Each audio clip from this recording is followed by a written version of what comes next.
You guys got to break out your shell. You got to stop being scared, and you have to speak up. What is it? So just start from like your little experience. Okay, for starters, if I would prefer you turn on your camera and do what I'm doing. Okay, I know presentation is very important, right? Maybe your profession is, you want stuff to be a certain way. I am a certain way, trust me.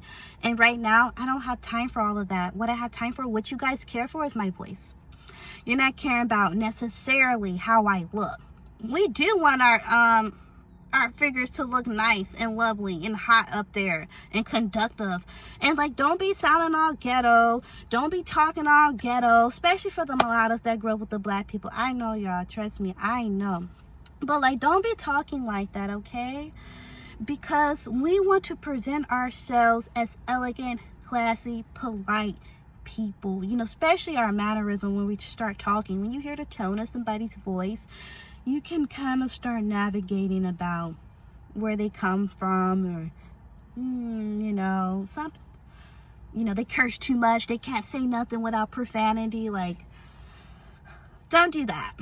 That's for one. Don't do that. And you can get flagged for that too. Like, I'm new to this stuff, but I know, like, oh, if you see somebody from the community or from even like another group that's want to be hating, or an undercover fake mulatto or mulatta,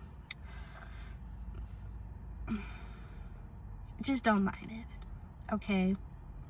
Use your voice and speak up. You have to speak up.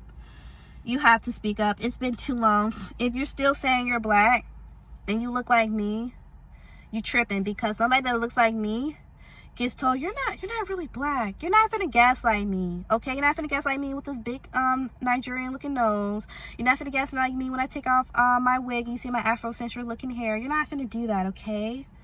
And you're not finna try to rip us apart. Oh, you know, they got the blue eyes and the European texture like hair. Oh, you know, they look a little more Afrocentric. They have the dark eyes and the big nose in the hair. I be seeing that in the black community, and they be trying to put that against mulatto people. Like, growing up, you know, it was a girl, she was like, oh, I'm lighter than you. I was like, she got like a dark-skinned woman mentality to be thinking like this.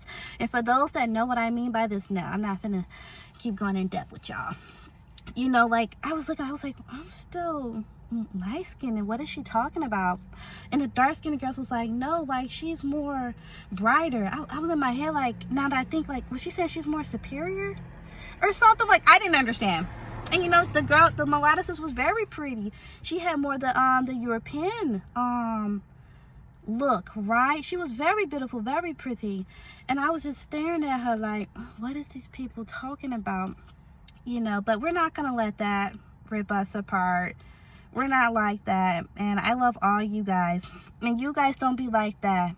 And you know, also do take in, like, I'm not like, look, I don't sugarcoat anything. Like, people, you gotta think about it too. Like, when you make these videos, appeal does matter. Like, if you have a certain look, people are gonna pull towards you off that look. Like, don't get upset if you're not that mulatto that doesn't have that Drake look, right? I would say I have like that Drake look, the dark features, the dark eyes, and the dark hair, right?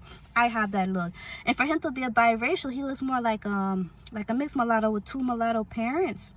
He looks more like that to me, to totally be honest. Because sometimes when I see the ones that's biracial with the white mom or white dad, for some of them, you know, they could probably have the eyes or like the hair, if anything, like the hair texture, the more the loose hair texture. But you know, like really fine, like Matt Burns, oh my god, like him, oh my god.